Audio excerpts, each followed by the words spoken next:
సేవా నాయకత్వానికి బైబిల్ ఇచ్చిన నిర్వచనం ఏంటి? బైబిల్లో ఉన్న సేవా నాయకత్వానికి సాంప్రదాయ నాయకత్వానికి ఉన్నటువంటి 7 వ్యత్యాసాలేంటో ఈ వీడియోలో చూడబోతున్నాం. అందరికీ మరణాత. మన సంఘంలో, సమాజంలో, సంఘాలలో నాయకుని యొక్క అవసరత ఎంతైనా ఉంటుంది. వారు తీసుకునే నిర్ణయాలు తమ క్రింద ఉన్న ప్రజల్ని ఎంతగానో ప్రభావితం చేస్తుంటాయి కూడా. 1970వ సంవత్సరంలో రాబర్ట్ కే గ్రీన్లీఫ్ అనే భక్తుడు ఒక ఎస్సే రాశాడు. అందులో అతను ఒక క్రొత్త పదాన్ని ఉపయోగించాడు.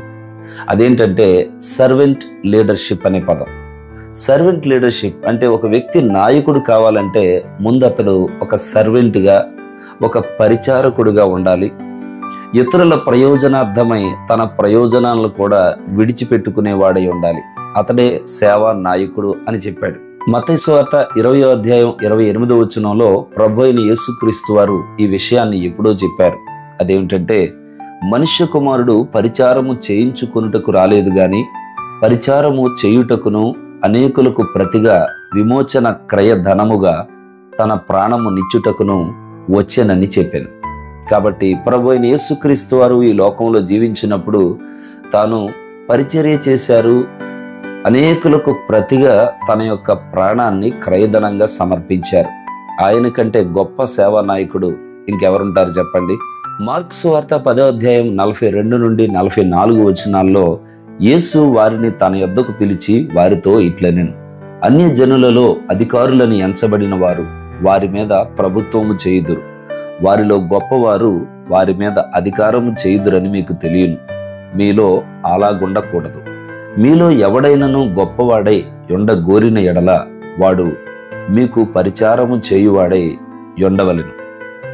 మీలో ఎవడైనను ప్రముఖుడై ఉండగోరిన ఎడల వాడు అందరికీ దాసుడై ఉండవలెను.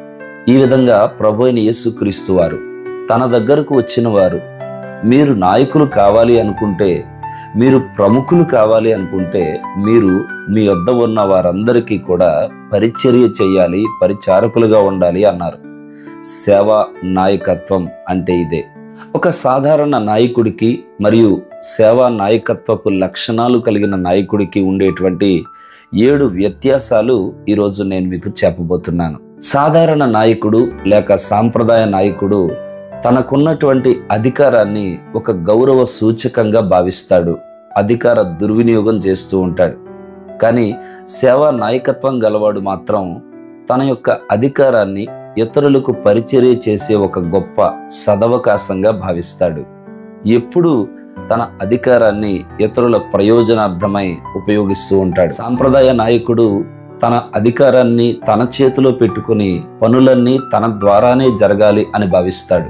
కానీ సేవా నాయకుడు తన బలాన్ని, తన అధికారాన్ని అవసరమైతే ఇతరులకు షేర్ చేసి వారిని పనిలో నిమగ్నమయ్యేలా చేస్తాడు. సాంప్రదాయ నాయకుడు విజయాన్ని తనకు లభిస్తున్నటువంటి ఉత్పత్తి ద్వారా కొలుస్తాడు.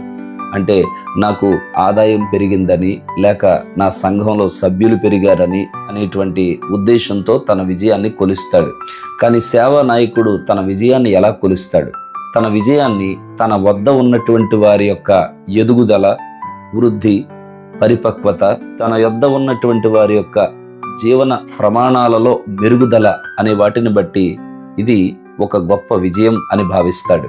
మన రాజకీయ నాయకులు కూడా ఎల్లప్పుడూ మన జీడిపి పెరిగింది లేక తగ్గింది, లేదంటే మనం పాకిస్తాన్ కంటే బాగున్నాం, చైనా కంటే బాగున్నాం, పేపర్లలో చూపించేటువంటి లెక్కలను బట్టి అతిశయిస్తూ ఉంటారు. కానీ నిరుద్యోగ సమస్య తగ్గిందా, పోషకాహార లోపం అనేటువంటిది తగ్గిందా, దేశంలో జీవన ప్రమాణాలు పెరిగాయా అనేది ఏ నాయకుడు చూడడం లేదు. సాంప్రదాయ నాయకత్వ లక్షణాలు కలిగిన నాయకుడు ఎప్పుడు తనే మాట్లాడాలి అనుకుంటాడు, శాసిస్తూ ఉంటాడు.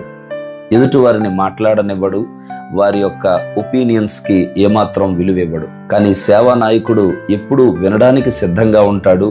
వారి సమస్యలను, పరిస్థితులను అర్థం చేసుకోవడానికి ప్రయత్నిస్తూ ఉంటాడు. సాంప్రదాయ నాయకుడు ఇది నా వలననే జరిగింది అని నమ్ముతాడు, బోధిస్తాడు, ప్రకటించుకుంటాడు.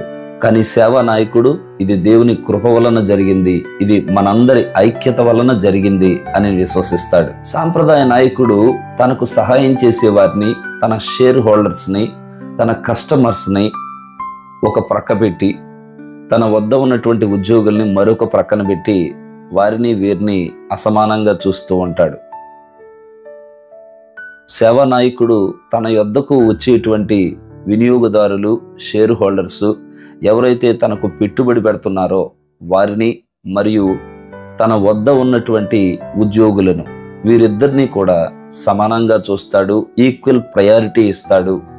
అలాగే ఒక నాయకుడు ధనం ఇచ్చే వారిని, పెట్టుబడిదారులను ఒకలాగా మరియు పేదవారిని మరొకలాగా చూడకూడదు, కానీ అందరికీ వారి ప్రాణాలకు కానీ వారి యొక్క ఆరోగ్య విషయాలకు కానీ సమానమైనటువంటి ప్రాధాన్యత ఇచ్చేవాడుగా ఉండాలి. సాంప్రదాయ నాయకుడు అందరూ నన్ను సేవించాలి, మీరందరూ పుట్టింది అందుకోసమే, మీరు నన్ను సేవించడం మీకు దక్కిన భాగ్యము అని అంటాడు. కానీ సేవా నాయకుడు మీకు పరిచర్య చేయటానికి నేనున్నాను, దేవుడు మీకు పరిచర్య చేయడానికే ఈ ఆధిక్యత నాకు ఇచ్చాడు అని చెబుతాడు.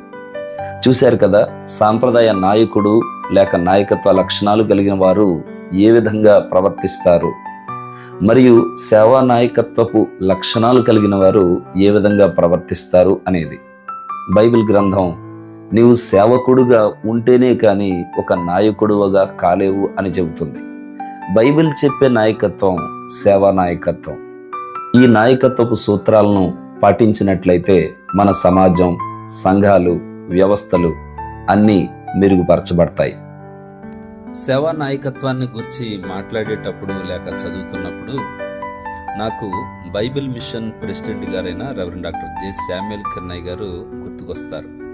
ఎందుకంటే ఒక 20-30 వేల మందితో ఒక సభను నిర్వహించాలి అనంటే అధికారం, ప్రజాధనం, మనుషులు, బలగాలు, పోలీసు వ్యవస్థ ఇవన్నీ వారి చేతిలో ఉన్నా కూడా రాజకీయ నేతలు చేతులెత్తేస్తూ ఉంటారు. అటువంటిది ప్రతి ఏటా జనవరి 26 నుండి 29 వరకు జరిగేటువంటి బైబిల్ మిషన్ మహోత్సవాలలో లక్షలాది మంది ప్రజలు సభలకు వస్తూ ఉంటారు. వారికి అవసరమైనటువంటి ఆహారాన్ని అందించటం, నీళ్లు అందించటం, బాత్రూమ్స్ ఏర్పాటు చేయటం, వాళ్ళకి కావలసినటువంటి రాత్రికాల బసలు ఏర్పాటు చేయటం, జనరేటర్స్, ఇలా చూసుకుంటే ఎన్నో పనులు ఉంటాయి. వారికి ఉన్నటువంటి వనరులు పరిమితమైనవి అయినప్పటికీ కూడా బైబిల్ మిషను అధికారులను, వనరులను, సేవకులను, రెవరెండ్లను, యాజకులను మరియు సువార్థికులను, విశ్వాసులను అందరినీ ఏకతాటి మీదకి తీసుకుని వచ్చి ఏ ఒక్కరికి ఏ విధమైన లోటు కానీ ఇబ్బంది కానీ లేకుండా ఆ సభల్ని ఘనంగా నిర్వహిస్తూ ఉంటారు. నేటి దినాలలో ప్రతి సేవకుడు వారు వ్యవస్థకు, సంస్థలకు చెందినటువంటి డైరెక్టర్స్ అయినప్పటికీ కూడా నేర్చుకోవాల్సినటువంటి సేవా నాయకత్వ లక్షణాలు బైబిల్ మిషన్ ప్రెసిడెంట్ గారైన రెవరెండ్ డాక్టర్ జె శామ్యూల్ కిర్నయ్ గారి నుండి పుష్కలంగా నేర్చుకోవచ్చు. The servant leader is a real leader when he responds to every need and demand of people. ప్రతి వ్యక్తి యొక్క ప్రతి అవసరతను గుర్తించి దాన్ని సాల్వ్ చేయగలిగేటువంటి తత్వము సేవా నాయకులైన వారికి ఎంతో అవసరం. సో దీనిని బట్టి ఈ సభలు ఎలా జరుగుతున్నాయి అని ఎంతోమంది ఆశ్చర్యపోతూ ఉంటారు. కానీ సేవా నాయకులైన వారికి, సేవా నాయకత్వపు లక్షణాలు గలవారికి మాత్రమే ఇది సాధ్యమవుతుంది. ఈ కొద్ది మాటల ద్వారా దేవుడు మిమ్మల్ని దీవించునుగాక. మరణాత. ఈ వీడియో మీకు నచ్చినట్లయితే లైక్ చేయండి. ఈ వీడియోలో మీకు ఉపయోగకరంగా ఉన్న విషయాలేంటో కామెంట్ బాక్స్లో రాయండి. ఈ వీడియో మీకు ఉపయోగకరంగా ఉన్నట్లయితే మీ స్నేహితులకు షేర్ చేయండి. మరిన్ని వీడియోస్ కోసం బైబిల్ మిషన్ వైజాగ్ అనే యూట్యూబ్ ఛానల్కి సబ్స్క్రైబ్ చేసుకోండి.